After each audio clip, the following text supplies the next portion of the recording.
Hi, everybody. I trust that your Sunday is going well. If this is your first time ever watching one of my videos, please consider subscribing. And when you subscribe, make sure you hit that little notification bell so you are notified every time I upload a new video. All right, you guys, today I want to talk to you and really share my heart with you. And I'm really not going to try to keep this video too long, but it is going to be a little bit longer than normal because I really want to share my heart with you and let you know some of the struggles that I've had during this pandemic and try to get you guys to look at it from a different perspective, from my eyes, really, and from the eyes of people with disabilities.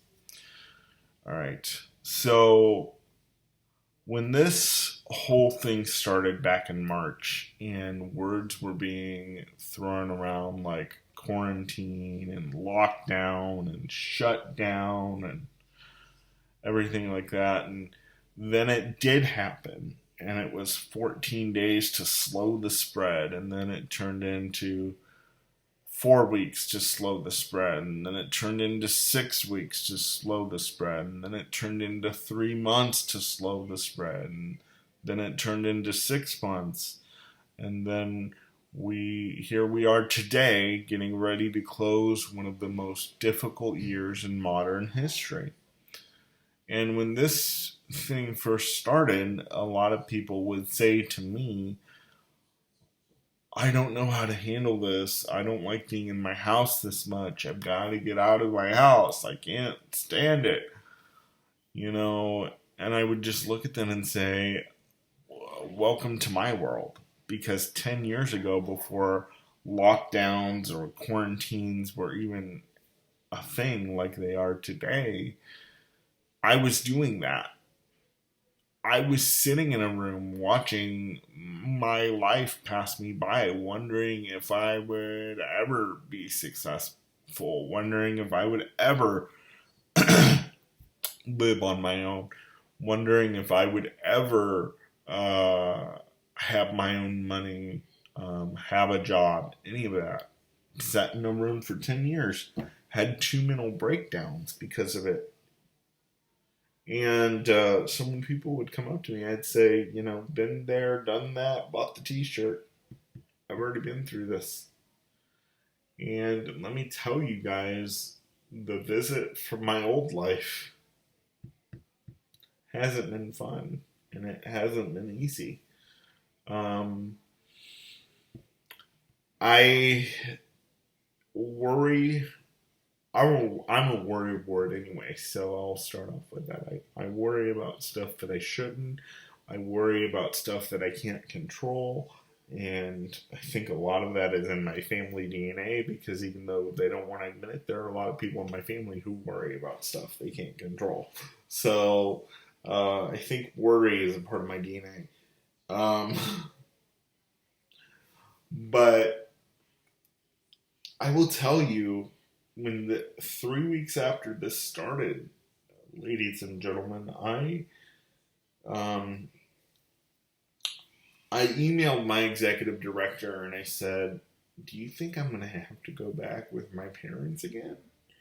And ever since I sent that email, I still worry about it. I still lay in this bed that you're seeing in the video, and I still think, what if the developmental disability system shuts down and they can't support me? Am I going to have to go back with my parents? And those are real fears and real thoughts. And I got to tell you, I moved out in 2018 and I started to get a little bit of freedom. And then I ended up stuck back in the room again. And then I moved here to Columbus. And when I moved here to Columbus in August of 2019, baby, I was rocking and rolling and ready to go. February 2020, I had my very first real paying job because my wonderful boss, who is still my boss today, I'm in contract, saw something in me and said, "Hey, I believe in you, and I'm actually going to pay you for what you offer." And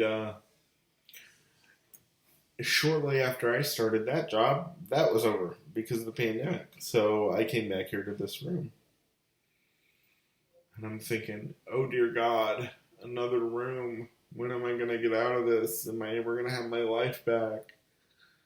And then sorry, my nose is itching. Then I hear people complain about 10 o'clock curfews. And I joke about it because I personally think it's hilarious. If my staff comes here and they work in the night, they come in here and they say, Nick, I'm going to get a coffee. I say, well, you better hurry. It's 9:45. And Dad said you got to be home in 15 minutes. So I make a joke about it. But anyway, so,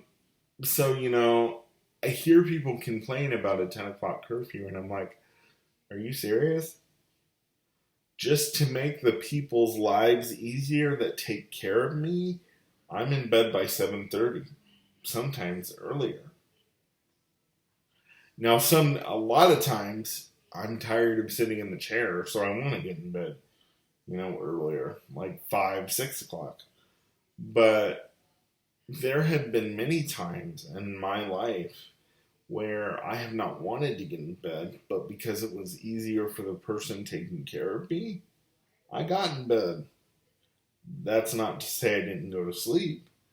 But y'all want to sit here and say that you're upset over a 10 o'clock curfew? Please, I've been there, done that, bought the t-shirt. I think I've only been out past midnight a couple times in my little adult life. And it's been fun, every minute of it. But can I ask you a question? Do you appreciate it now when you go out? Do you appreciate the old life that you had where you were able to get up and go and hug and be with whoever you wanted to when you wanted to? Do you appreciate that now because you can't? If you don't, I would encourage you to start appreciating. And, here's the thing. I would appreciate it if celebrities would stop saying, we're all in this together, because you're not. You've got a $20 million mansion. We're not in this together, okay? My little house that I pay $160 a month to live in, and your $20 million mansion doesn't compare. So, and then when you sit and complain about how difficult that is, it makes me want to come through the TV and smack somebody. And me too. This too, ladies and gentlemen, think about people with disabilities who are used to going to what we call a day hab, but because of this virus, they're not able to. And they're not able to mentally comprehend what's going on. They're used to coming into what they call work and being with their friends and hugging their staff, and their staff looks at them and says, I can't hug you because of a virus. And they're mentally upset and frustrated because they don't get the point of, oh, there's a virus out there, so we can't hug, that's okay. They automatically think that person does not like them. Do you see it now? Do you see it? All I want you folks to do is the next time you complain about a 10 o'clock curfew and you can still get in your car at 9 p.m. and go to a McDonald's if you want, I want you to look up to the sky above and say, thank you, God. Thank you, God, because there are people that can't even do this. The next time you have to go in and wear a face mask, I get it. I hate wearing a face mask. But the next time you have to go in and wear a face mask, thank God for the fact that you can walk in that store under your own power. Mm-hmm. And I'm just going to be truthful. It's been lonely for me this year, not only just because of the virus. It's been lonely for me this year because I think, you know, that this is never going to end. But I know it's not true. It's going to end. It's going to end. And I just wanted to share that I've been in a really difficult place lately, and been going through some depression, and I just wanted to use my story to encourage people to look at it, to look at this trial that we're all going through. And we are all going through it, but we're not going through the same thing. We're going through the thing known as the virus, but we are all responding in different ways. So when somebody says to you, I'm depressed, don't look at them and say, well, everybody's depressed. It's 2020. No. I talked to a truck driver the other night who said that this has been the best year he's ever had financially. So when I tell you that everybody's going through the same thing, but we're all handling it differently, that is the case. And everybody's had to go through this differently. It's not the same. Take your glasses off and look through another person's lens. Look through my lens today. I hope this video opens some eyes, and I hope we'll be able to start some conversations. Thank you guys for hanging out with me for this long. Bye-bye.